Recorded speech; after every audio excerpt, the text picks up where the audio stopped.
Hello, everyone. Welcome to Ruminate This with Agrarian Solutions. Join us as we explore ruminant nutrition and the impact of mycotoxins. Here, we challenge your curiosity and explore new industry insights and research to optimize your herd's health and performance. Hey, welcome everybody to another episode of Ruminate This with Agrarian Solutions. I'm your host, Scott Zaire. And man, I am pumped up today to have the one, the only Jamie Propst in our studio, virtual studio that is today. And one of the reasons I'm excited for this call is Jamie, if I had to, somebody told me to create a Mount Rushmore of people that have positively influenced my life, Jamie, you are on that Mount Rushmore. Oh, Unequivocally. wow. Yes. And you never know, one of the things that I learned along the way, Jamie, is if you are open to everyone, you have the opportunity to be inspired by anyone. Mm-hmm. Then I met you. And yeah, I think I was glad that I had that mindset because you've done a lot for me personally and professionally. So I want to start the show by saying thank you. Well, that's quite the intro. Geez, thanks. So And go ahead.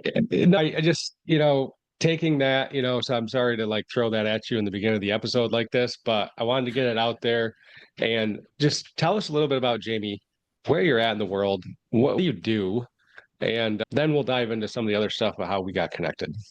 Okay. And I just want to touch on that intro. Thank you, Scott. But it goes both ways.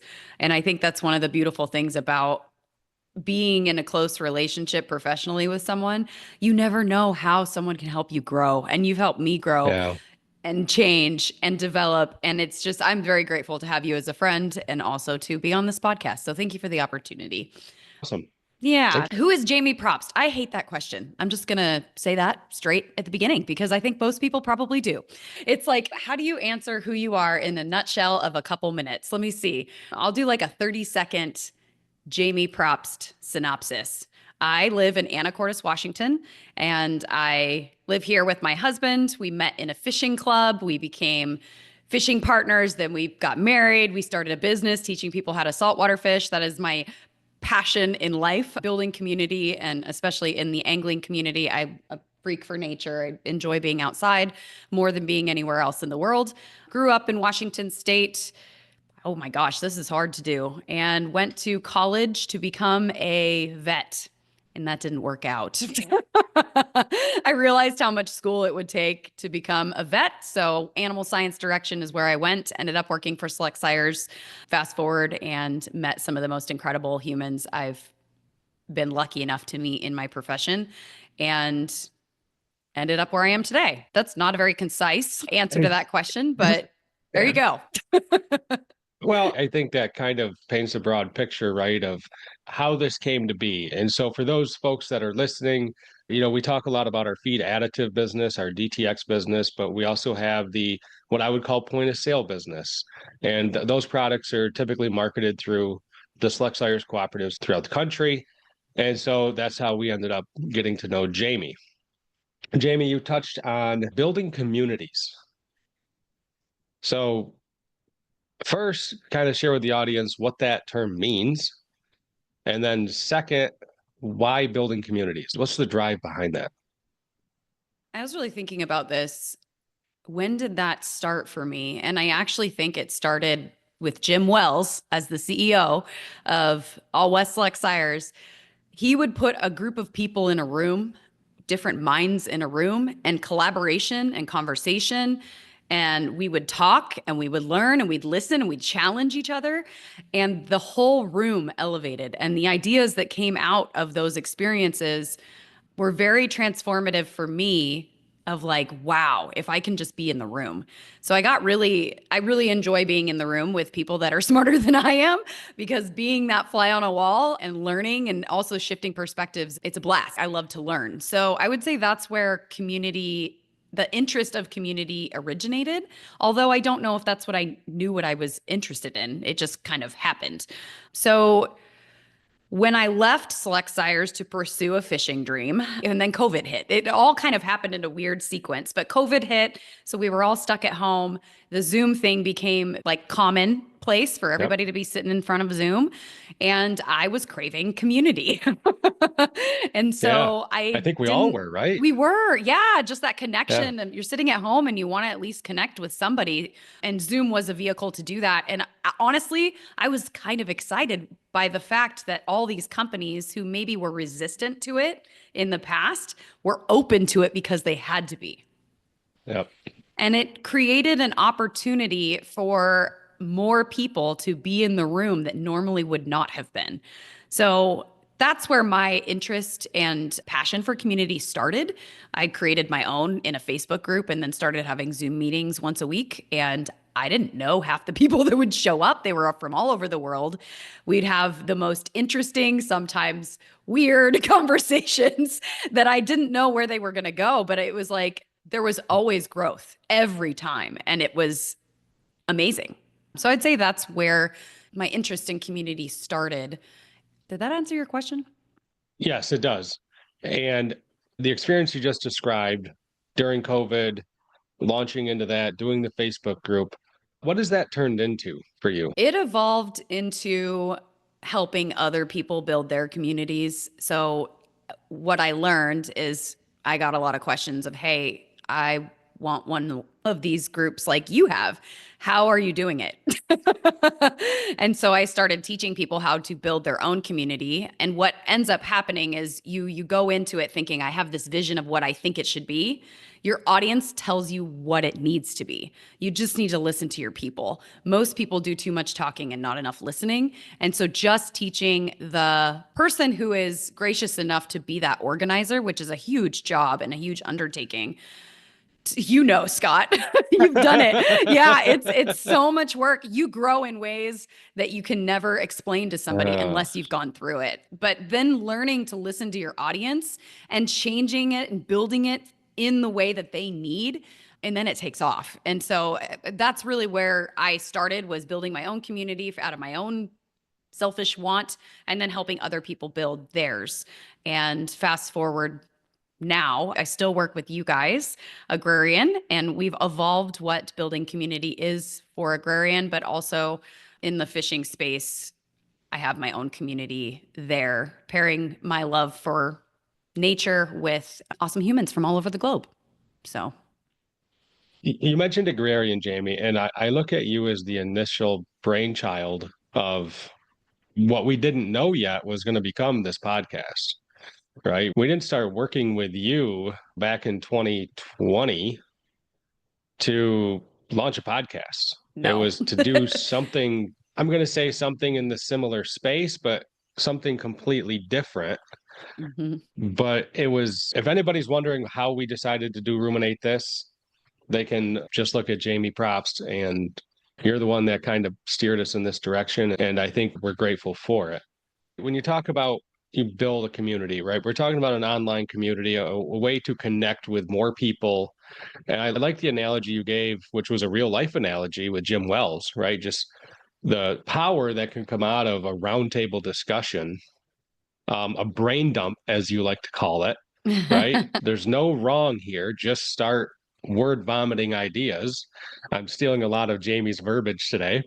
What kind of transformation have you seen that type of thing do to people? I think we are taught to sit down and shut up and say the right answer. And it's a really hard thing to unlearn. And I am still struggling. Like, even right now on this podcast, do I tell you the answer that I think would be better and shinier and maybe more well accepted? Or do I tell you my truth? Those are the questions in my head every moment, especially in a public facing forum. So, I think if you want to ever come back, uh, you know, Jamie, I guess before you answer that, I will say this. I was recently on a dairy and I was looking at their reproductive performance. And the more I dove into it, the more uneasy I got mm, because they were struggling. mm, This is the first time I've ever been on this farm. I've never met this person before. We have no history. I was there with somebody else. And I finally worked up the courage to just ask the guy before he asked like what I was seeing. Do I have your permission to be very candid about what I'm seeing? And he said, yes. And so I was, and it worked out great. So, Jamie, you have my permission to be very candid. So, you've had an opportunity to work with a number of people and meet a lot of people and connect with a lot of people through the online communities, right? And the inspiration was from real live in person meetings. It's like you're trying to recreate that. What kind of transformation have you seen people go through on a personal or professional level that you can like tangibly see the results of what you're doing by creating these communities? I think the list is long and hard to almost quantify because when someone gets the opportunity to step into a room that they're intimidated to be in, maybe they're not comfortable even sharing their voice or talking about what really they think or what matters to them, and they're called on and they speak up. And then it resonates with somebody else, and it resonates with somebody else, and it resonates with somebody else, and messages get sent, and a connection is made. And oh my gosh, we relate to each other. So I think the transformation, number one, people get another sense of courage to show up authentically as themselves. And that courage is reinforced when the community rises up to meet them. And it happens every time. I don't care who you are or what you talk about or whether you think you are completely different from every single person in the room. There is always some thread of relatability. And that's what makes community so beautiful is the transformation of, oh my gosh, I can do this. And then I do it again, and then I'm doing it again, and then I'm becoming more powerful every single time it happens.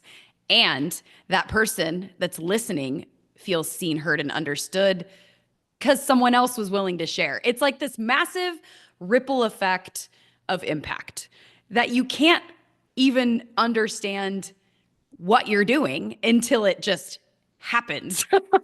And a lot of these communities end up with lifelong friends or people that do a lot of collaboration professionally. Yeah, I don't know how to. Some of my best friends in the world have come from freaking Zoom meetings. It's ridiculous.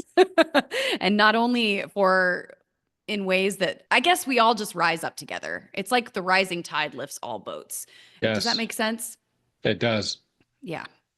It does. If I think about our audience, right, I think there's a lesson to be learned there because if you can do that via Zoom and Facebook and online communities, you can do it in person. I mean, the inspiration behind what you've done started out in a room full of people just talking about ideas and talking about challenges or strategies, whatever. And I think the lesson there I want to challenge people to do, there's a lot of talk in agriculture, especially about culture, like to the point where culture is like a buzzword.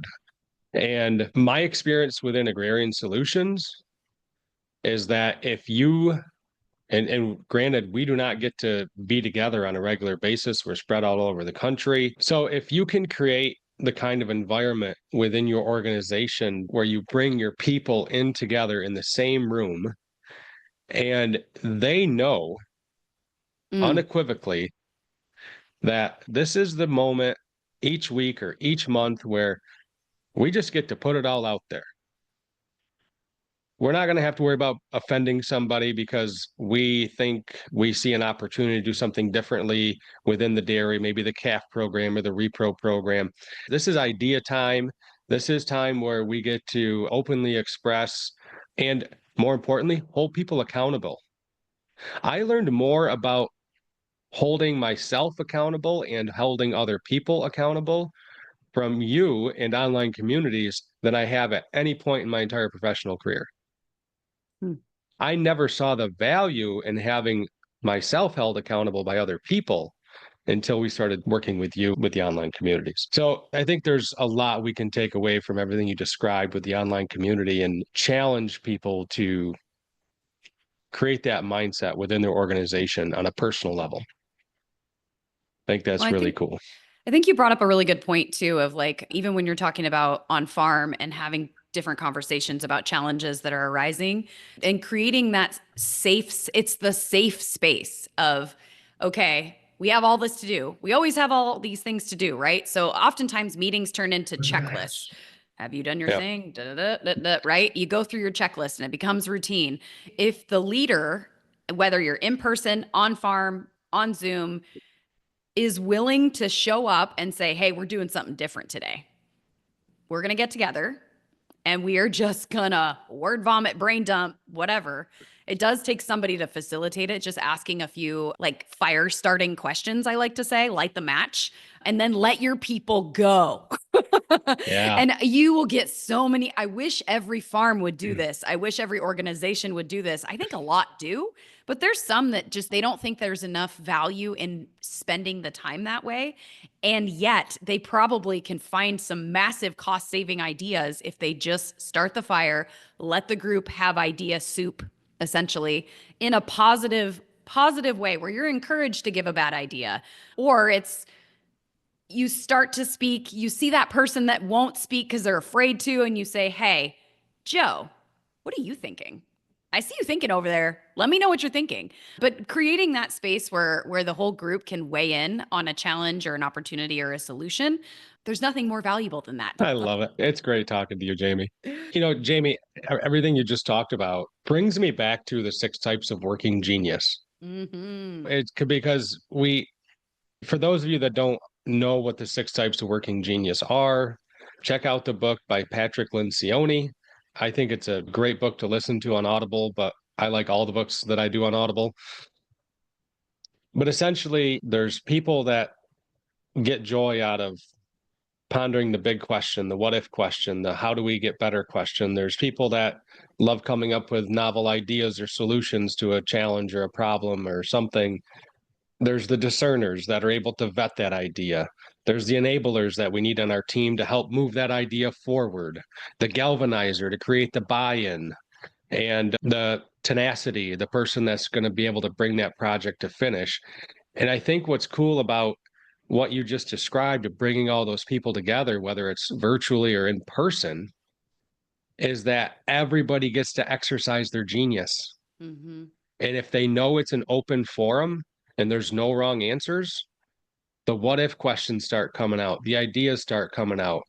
People with discernment, start gnawing on those ideas and providing positive feedback. The enablers step up and say, hey, I would love to help with this. Mm-hmm. The people that thrive on tenacity, they're saying, well, wait a minute, we're going to need somebody to make sure this project gets seen through. That's me. I love doing that kind of stuff. You all of a sudden learn stuff about your team Yep. you didn't even know. I'm a big fan of Working Genius. If we can, I should probably do a whole podcast on Working Genius, actually. But Absolutely. And there's so many of those different tools to kind of understand the different personality types or ways people work. And like you said, it's just being willing to open up the door to discovery, even about yourself, can be so powerful for your entire team. So I love that you brought that up and definitely encourage anybody that's curious about it, especially leaders or farm owners, or if you lead people. Working Genius is a fantastic book. It's a quick read too. you said something earlier that made the hair on the back of my neck stand up a little bit. Because as I've gotten more comfortable in my own skin over the course of my life, I find it harder and harder to sit down and shut up. Mm. Now, I consider myself to be a very good listener. My wife may disagree with me. At least I think she said that one other time. But it's like we are trained, right? We're trained in school, we're trained at college, we're trained at different steps along the way in a corporate structure. And it's like the leaders are talking, everybody else, we just need to sit down, be quiet, listen, and then go try to do, right? Exactly. I struggle with that. And I'm curious about you as you've grown as a person, personally, professionally. How do you discern when to speak up and when to not speak up? I don't have that figured out. I'm going to just be 100% honest, is I do not have it figured out. I think we all can create a self-awareness. Like if you look at yourself and you're in a room, are you on average the person talking or the person listening? I think every person listening to this knows which one they are. I have always defaulted to the listener, And so it's natural for me to be the listener and to pull more information out of other people. Doing this right now on this podcast is way harder for me. So I knew that about myself and I wanted to get better. So that's the second piece is number one, which one are you? Number two, what do you want to create and why? So for me, I needed to learn to share my voice because I knew I couldn't make a big enough impact if I didn't. Therefore, I created a container where I had to show up, be Yep. accountable, and speak every single week. And that built a muscle in me to learn how to, I guess, get comfortable in that uncomfortable experience. And I'm still not, I'll be honest. I've done this for years and I'm still not comfortable. So Well, yeah, I would definitely say I don't know the answer to knowing when to speak and when not to, but maybe there is a piece of intuition tied to that. Like when your gut is telling you, freaking mm, listen to it. Just trust yourself. Easier said than done, but it's a practice to trust yourself also. it is way easier said than done. And ironically enough, like you, my default is to listen Mm, on a day-to-day level within my personal life. There's a comfort level, right? I don't mind being the person that can have to be talking all the time, whatever. On a professional setting, outside of maybe doing the podcast now, as I've grown more comfortable with this, my default is definitely I'd rather just be the guy that sits there and takes it all in, soaks it in, thinks about it, and then come up with opinions later. So it's interesting that we now both host podcasts. yeah. Well, let me ask you this, the same question. How do you discern of when you should volunteer the information versus sit back and listen? What's your filter for the same thing? That's a tough one. I really think it is, but it's so important to be thinking about. So I'm glad you brought it up. I think the intuition piece of it is a lot of it. I actually can think back to when I was first hired by Agrarian. The company was working on a project, and my gut told me that this project was not something that we should be spending any amount of time or money on. But I was the new guy. Mm, So I didn't speak up. I actually just kind of like, you know what? I'm going to support them. I'm going to be the enabler. I'm going to give my 2 cents on how we can actually make this thing impactful.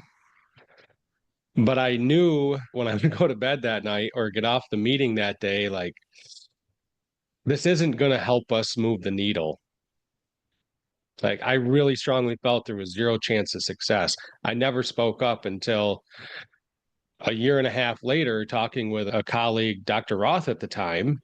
And he's like, "What is this piece?" And I'm like, "Larry, that was a bad idea from the start." And he's like, "Well, why did we do it?" Sure, you can play armchair quarterback, right? And say those things. But when you take a step back and try to understand like how that project got started in the first place, you could see that there was merit behind the project, mm-hmm. but there was also maybe nobody on the team at the time that had discernment in that particular area enough to speak up and say, look, this just something isn't right about what we're trying to do. We might be able to utilize resources better in a different direction.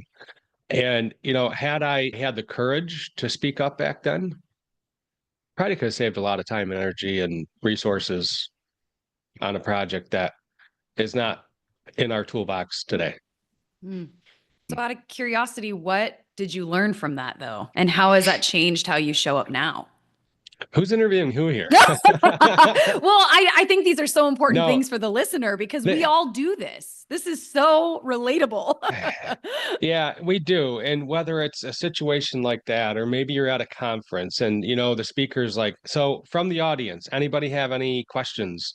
And you're like, oh, I'm not going to say a word. I don't want anybody to hear my dumb question. What did I learn from it? I think it definitely helps that we have a team environment that feedback is not only accepted, it's asked for. Mhm. And I've had to learn to accept that not all of my ideas are good ideas along the way.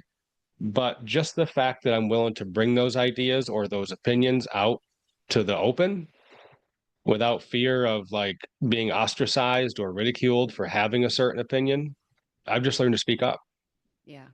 Hey, this is my gut. I don't know if it means anything. It maybe is nothing, but this is a good idea or a bad idea. And I think if I look across the room of people within the company, I think for every good idea that comes out, there might have been 10 bad ones to sift through, Mm-hmm. but that's okay because Mm-hmm. it creates that creativity. It creates out of the box thinking. It facilitates it.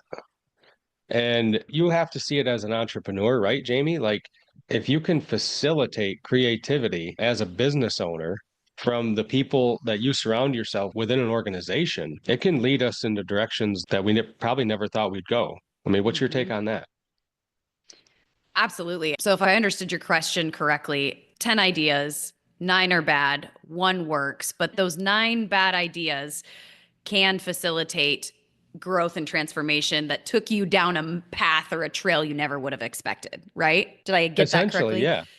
Yeah. Yes. So, I 1000%, I think that's like my life. Really. I think a lot of times people are afraid to try things because it might be wrong. And like you just said, if you try the thing and that project that you referenced wasn't quite the right project, something happened in the team that led you to a project that was more powerful, or maybe a skill was developed, or the boat rises with the tide. You just lift even in the failures. It's like when we're out fishing. We fish all the time out here. Every single trip, you always review what you did and did not do correctly. So you lost some gear, you got tangled up, you were in the wrong spot, and you hit a current that you didn't expect to be there. But that ability to look at that experience through eyes of learning instead of shame is so powerful to anything that you're doing. So I would say, I think the more that we can embrace failure as humans, it accelerates growth, not just for the individual, but the whole entire collective. I mean, there's a saying for just about everything. I don't remember whose quote it was, but it's something to the effect of I didn't fail five Mm, times before I succeeded. I Thomas learned Edison. Thomas Edison. I learned five times how to not to do it the wrong way. Yeah, it's like I learned 1,000 ways not to make a light bulb. Yeah, exactly. Something like Right. that. Yeah. Yeah. I know exactly what you're saying because it's Yeah. it's such a powerful thing to think about, and I think most of us as humans are so afraid to fail that we're not willing to see the failure as a success of just moving through it. Yeah, it is. That's true. I mean, kind of like this podcast. This has gone a different direction than what I thought it would be. And I haven't seen any need to bring it back to where we were going to go originally because I think there's been a lot of good stuff here so far.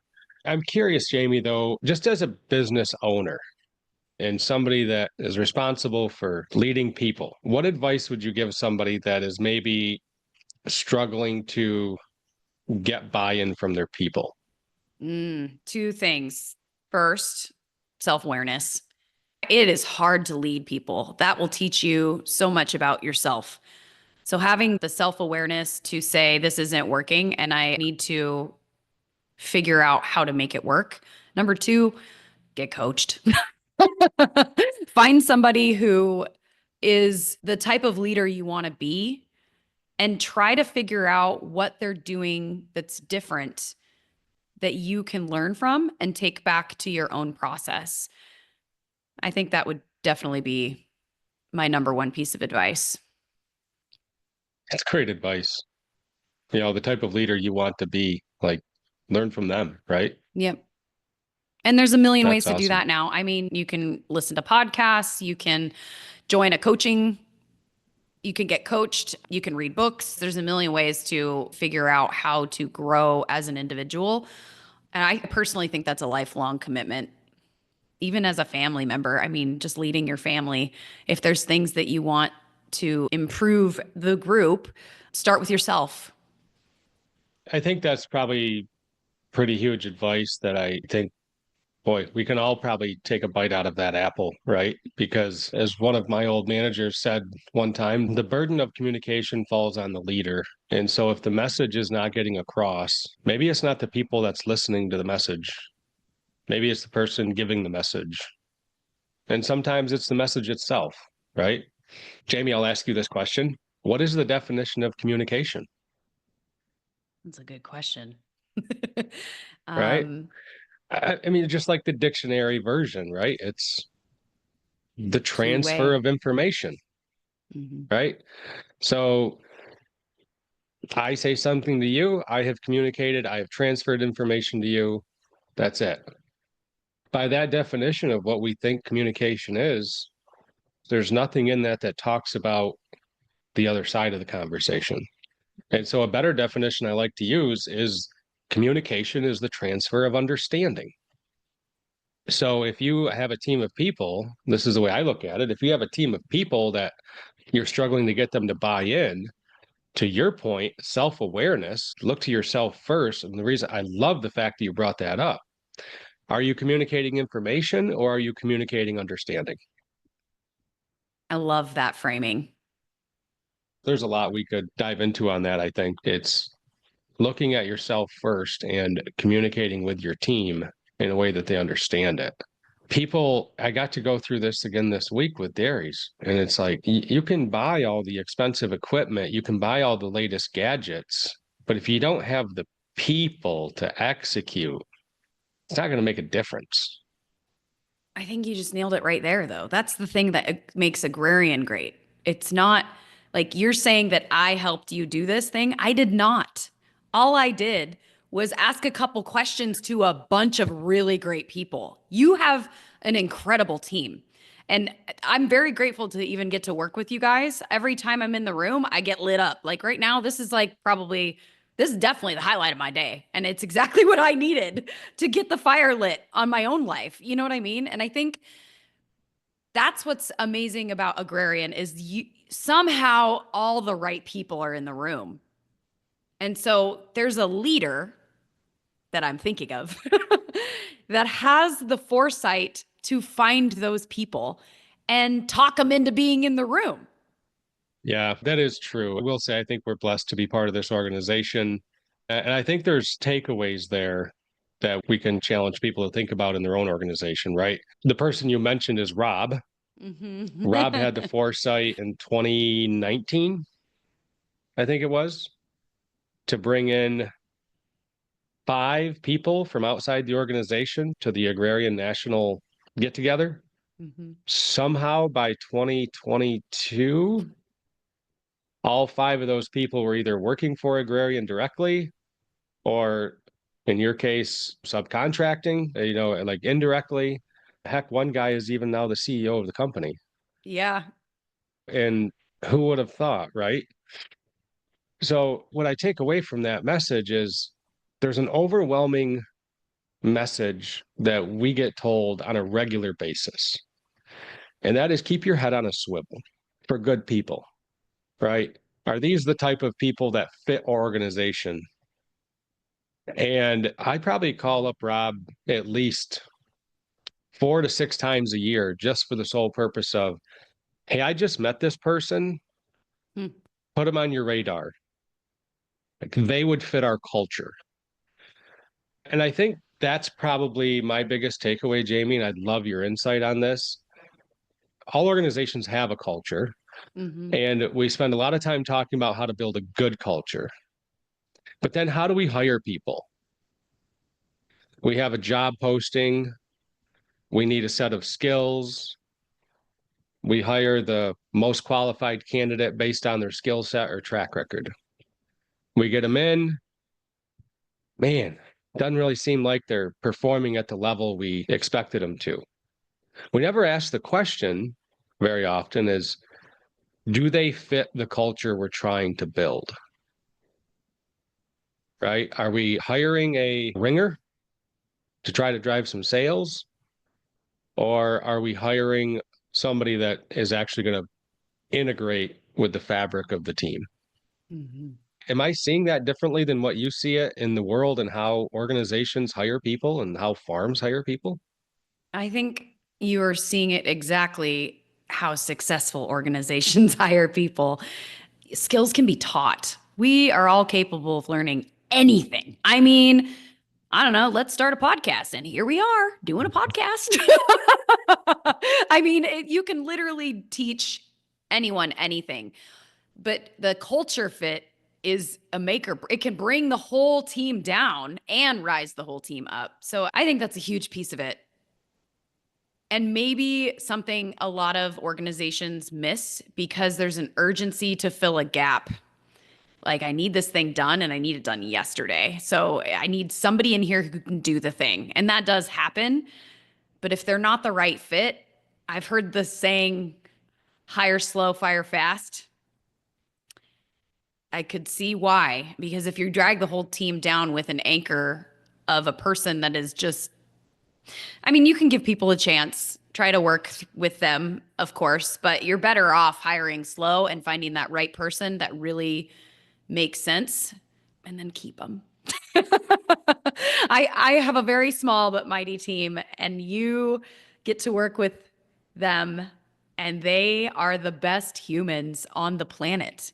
And I am Unbelievable. can't believe they even hang out with me still, to be honest. And I think that's when you have those people, take care of them. But it's such a big part. Like It's I get to everything. go to these conferences across the country, dairy related. Inevitably, within each of those conferences, there ends up being somebody there talking about how do we hire and keep good people? How do we find good people? And here's a real life example. I've seen this now. I've been in the professional side of the industry. I should say I've been in the support side of the industry for about 11, 12 years now. I've seen this play out more than once where you start hiring to fill the gap, as you put it. You don't hire for the right fit. And then all of a sudden, by chance, you come across somebody that starts to elevate. They want more. They want more responsibility. They want more involvement. Then the rest of the employees that are collecting a paycheck, they were hired to fill a gap. They have no interest in pursuit of understanding and pursuit of bettering themselves or bettering the organization. They start to make demands. Either the group goes or they go. And I've seen it play out both ways where some of those organizations have let the good person go to keep the mob, as I call it. Mm. And I've seen where they've gotten rid of the mob and kept the good individual. One of them is a quick fix that kicks the can down the road. Mm-hmm. And the other one haunts you and haunts you and haunts you as an organization. Because as you keep letting good people go, you just keep getting overrun by people who don't care. I think you nailed it right there with care. So then, Jamie, I'm going to ask you this, I guess, maybe again, or maybe a little bit differently. If you're a leader of an organization listening to this podcast, how do we find the people that care? You find them everywhere. I mean, in conversation, at the grocery store, at a conference. Literally, it's just being willing to get curious, I think. And it's your gut. That gut feeling does Yeah, not lie. But something yeah. about that person sticks in your head and you don't know why. Freaking listen to it and then reach out, ask a few questions, learn about their life. I really think that's one of the things that one of my mentors taught me was care. Learn about the person first, the job second. Yes, you care about their skills and what they're capable of, but if you can find the core essence of somebody, it's just a feeling. You know when they serve first. I think you're right. I think you're right. I think you have to trust your instincts on that. And I would maybe take it a step further and even say, like, if you're having trouble, like, discerning those gut instincts, but you think there's something there, ask somebody else within the organization for their feedback on that same person, right? because there might be something there. We just might not be noticing it because we're attempting or getting ready to hire them for the wrong position. Mm. Right? Well, there's no bad time to have great people within the organization. I don't know if I fall into that category, but I do know when I was hired in 2020 by Agrarian, Rob said, I don't really know what we're going to have you do yet, but you're going to be here. Yep. He's the one you need to ask these questions to. Because he has literally masterfully built incredible teams. And again, those are those leaders to follow. If you see somebody who has built a beautiful team and a culture that fosters, I guess, acceleration and growth, not only for the business, but for the individuals as that are part of it, there's something to be learned. So go grab it, go discover it, get curious. I love it, Jamie. You just summed up my whole thing in a sentence, right? If we invest in people, investing in the right people is going to give you the biggest ROI your business has ever seen. Mm-hmm. And I truly, truly believe that. And you know what? It makes me proud to know that we've invested in Jamie Propst, because I think the return, I really genuinely believe it, Jamie. The return on investment has been huge. It's been huge. So again, just like we started off this podcast, we're bringing it to a close by saying, thank you, Jamie. Well, thank you. It's a two-way street, all of it. So, Jamie, if somebody wants to learn more about saltwater fishing, how do they find your podcast? It's called Fishing for a Reason, and you can find it anywhere that you can find podcasts. We talk about fishing, of course, but I don't like surface dialogue, as you may have seen. So I'm always fishing for a reason in everything in life. And so we talk about topics a little bit deeper. So many puns. I don't even know what to do with it. I love it. I love it. Sounds like a good opportunity for some dad jokes. So I'm all in. All right. Well, Jamie, thank you for taking time out of your schedule today to visit with us on Ruminate This. I think there's a lot of good nuggets for our listeners to take back to their operations and challenge themselves to how do we find and retain and develop the right people. Mm-hmm. So thank you for that. Thank you, Scott. Appreciate the opportunity. All right. We'll be talking to everybody again soon. Bye, everyone. Thank you for listening to Ruminate This with Agrarian Solutions. Look for our next episode in 2 weeks.